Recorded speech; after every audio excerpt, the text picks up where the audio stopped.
सवाल क्या है, m से शुरू होने वाली 5 लगातार सम संख्याओं का औसत n है, तो m+2 से शुरू होने वाली 6 लगातार सम संख्याओं का औसत कितना होगा। ये सवाल अच्छा सवाल है ये, ठीक है, इसे समझ लो सही तरीके से। देखो इसमें थोड़ा सा क्या काम करना है हमें। m से शुरू हो रही है संख्याएं, m से शुरू होने वाली 5 लगातार सम संख्याओं की बात हो रही है, ठीक है। तो मैं क्या करूंगा, m से शुरू कर ले रहा हूं। पहले हम 5 संख्या लिख लेते हैं, 1 2 3 4 और 5। 5 संख्या बना ली मैंने। m से शुरू हो रही है तो हमारी सबसे पहली संख्या कौन सी हो जाएगी, m। फिर सम संख्या है तो इससे अगली कौन सी होगी, m+2 होगी। इससे अगली कौन सी होगी, m+4 होगी। इससे अगली कौन सी होगी, m+6 होगी। इससे अगली कौन सी होगी, m+8। तो ये तो हो गई हमारी संख्याएं जो m से शुरू हो रही हैं और सम संख्याएं। इनमें अगर हम औसत निकालेंगे तो औसत हमारा कौन सा होगा, औसत होगा ये, ठीक है। बीच की संख्या तो औसत होती है तो ये वाली होगी। तो लेकिन इसका मान कितना दे रखा है, इसका मान दे रखा है कि भी n है, तो इसका मतलब है कि ये किसके बराबर है, ये बराबर है n के। यानी ये दोनों जो मान हैं ये अपने आपस में बराबर है, m+4 बराबर है n के, ठीक है। दूसरी बात इसने क्या बोली कि अभी m+2 से शुरू करो। अब आप m+2 से शुरू करो और इससे होने वाली जो शुरू होने वाली होंगी वो 6 लगातार जो समझेंगे होंगे उनका औसत बताना है। तो m+2 कहां पे, ये रहा। अगर मैं अब देखो यहां से शुरू करूंगा, नहीं अब संख्या हमारी स्टार्ट हो रही है यहां से, इस वाले लेवल से। तो एक तो संख्या हमारी ये वाली आएगी, एक इससे मतलब ये वाली आएगी, ठीक है। एक संख्या तो ये होगी, नंबर लिख दे रहा हूं मैं, ये दूसरी संख्या होगी, ये तीसरी संख्या होगी, ये चौथी संख्या होगी और पांचवी संख्या कौन सी हो जाएगी, इससे आगे गोला बना लो, है नहीं, इससे आगे गोला बना लेना।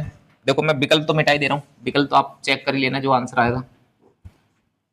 तो ये पांचवी संख्या आ गई, ये कितनी हो जाएगी, m+10, ठीक है। इससे अगली संख्या कौन सी हो जाएगी, छठी संख्या, m+ कितनी हो जाएगी, 12 हो जाएगी। 6 संख्या हो गई।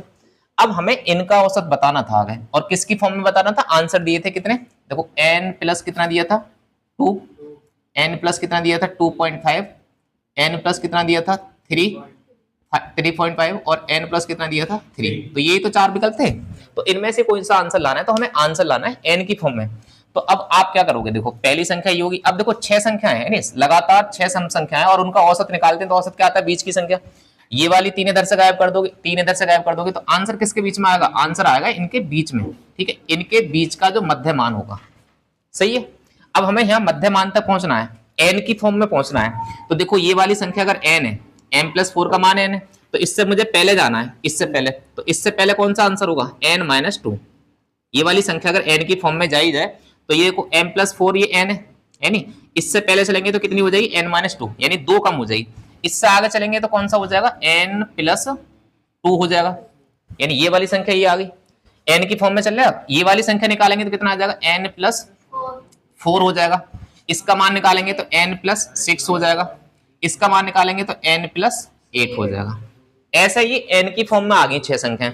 अब इनका औसत निकालना है, इनका औसत निकालना है तो हमें पता है इन दोनों के बीच में मान जो होगा, n+2 और n+4 के जो बीच में वैल्यू बैठी होगी वही औसत होगा। तो हम क्या करेंगे, n+2 और n+4 के बीच में कौन सी संख्या बची है, तो वो है हमारी n+3, ठीक है। या फिर आप क्या करोगे, n और n कितने हो गए, 2n, और 2 और 4 कितने हो गए, 6, और इन्हें जोड़ के क्या कर दो, आधा कर दो। तो 2 से काटोगे तो कितना हो जाएगा n, और 3 काटोगे तो कितना हो जाएगा, मतलब 6 काटोगे 3 बार तो कितना हो जाएगा, n+3 आंसर आ जाएगा। तो n+3 जो था इस सवाल का सही आंसर था, ठीक है। लिख लो जल्दी से आंसर, समझ में आ गया होगा मेरे हिसाब से, ठीक है। समझ में आया ना, आया भाई, मैंने सीधा सा पहले m की फॉर्म में लिखा है और वही सवाल फिर मैंने n की फॉर्म में कर दिया डबल।